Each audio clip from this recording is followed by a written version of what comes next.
The deepest dive. Ethan had spent his whole life chasing the ocean's secrets.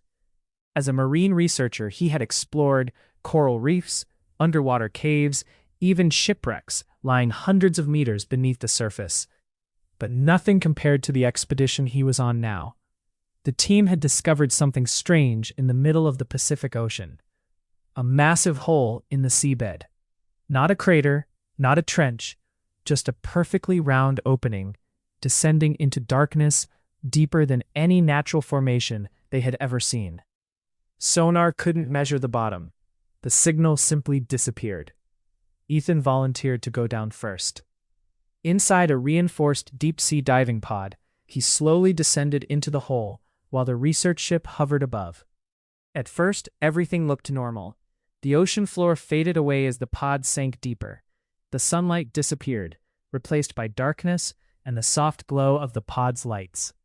The depth monitor kept ticking higher. 600 meters, 900 meters. Ethan spoke into the radio. Still descending. Walls look smooth, almost polished. The hole didn't look natural. The rock walls were too perfect, almost carved. At 1,500 meters, the radio crackled. "Control, do you still copy?" Static. Then the voice of the captain returned. "Copy, we're reading you. Signal's weak." Ethan kept descending. Then his lights illuminated something strange. Marks. Long, deep scratches running vertically along the walls of the hole. Thousands of them. As if something enormous had been climbing up and down for centuries. Ethan frowned. What kind of animal could even? Suddenly the sonar beeped. Something moved below him, far beneath the pod. At first the signal was faint. Then it grew stronger, rising, fast. Ethan leaned forward. "Control, I'm picking up movement under me." Silence. Only static. Then the radio crackled again. But this time, it wasn't the captain. It sounded like Ethan's own voice. "Control, I'm picking up movement under me." The radio repeated his words again, perfectly, but delayed, like an echo. "Control, I'm picking up movement under me." His breathing quickened.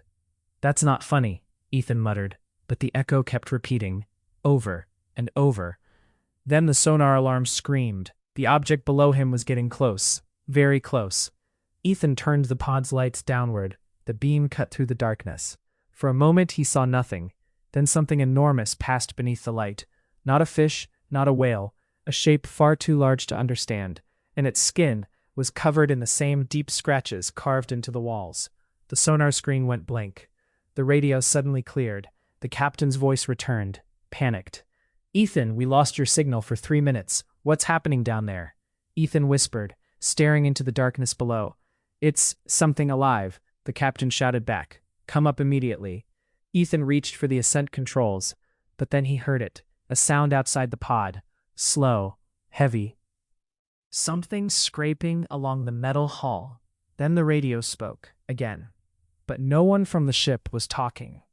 Ethan's voice filled the speaker, calm, clear, and much closer than before. "Control, I'm picking up movement under me." Ethan's hands began shaking. That recording was supposed to be from minutes ago, but now it sounded like it was right outside the pod. Something knocked gently against the glass. Once, twice. Ethan slowly turned his head toward the window. A massive eye opened in the darkness, looking directly at him. And then Ethan finally understood the scratches on the walls. They weren't claw marks. They were teeth marks. The hole wasn't a trench. It was a throat. And the research ship above had been sitting directly over its mouth.